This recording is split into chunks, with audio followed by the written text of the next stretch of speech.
सलाहकार परिषद के अध्यक्ष विवेक देवराय का था।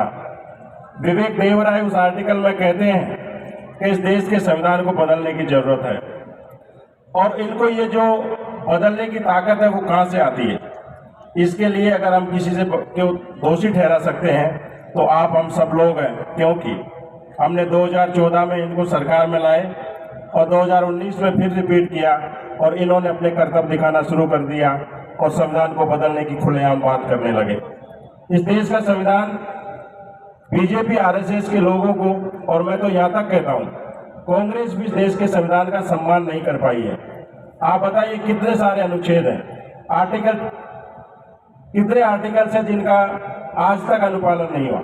आर्टिकल 15 हमें वैज्ञानिक दृष्टिकोण विकसित करने की बात कहता है और हमने कितने पाठ्यक्रमों में, कितने शिक्षा के कोर्सों में वैज्ञानिक दृष्टिकोण को विकसित करने वाले पाठ्यक्रम बनाए हैं। आप सब जानते हैं कि जो शिक्षा का पूरा जो सिस्टम है वो पाठ्यक्रम पे चल रहा है और ये जो सिस्टम है इसके खिलाफ आरएसएस और उसकी जो मानसिकता है वो आज से नहीं, सालों से, हजारों साल से है।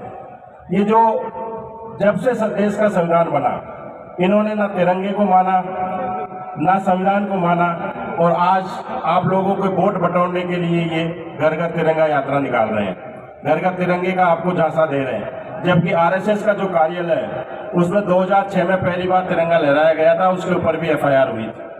आपको समझना पड़ेगा कि आपका दुश्मन कौन है और आपका दोस्त कौन है। भाई चंद्रशेखर आजाद जी एक कारवां लेकर के इस देश में निकले हैं और उस कारवे में आप सब लोगों को शामिल होना पड़ेगा।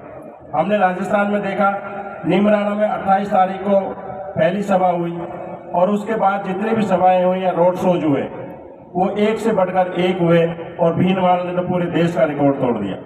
आज हमें कोटा से बहुत सारी उम्मीदें थी पर वो उम्मीदें पूरी आपने नहीं की, इससे हमें निराशा भी है। क्योंकि मैं साफ गोई से बात करने वाला हूँ। कोटा के लोग मुझे बहुत दिनों से कह रहे थे, कोटा संभाग के सारे पदाधिकारी मुझसे कह रहे थे कि हमें आप प्रोग्राम दीजिए, हम आपको इतने लाख भर देंगे, इतने हजार भर देंगे और आपकी जो मेहनत है, आपका जो रिजल्ट है वो आपके सामने है।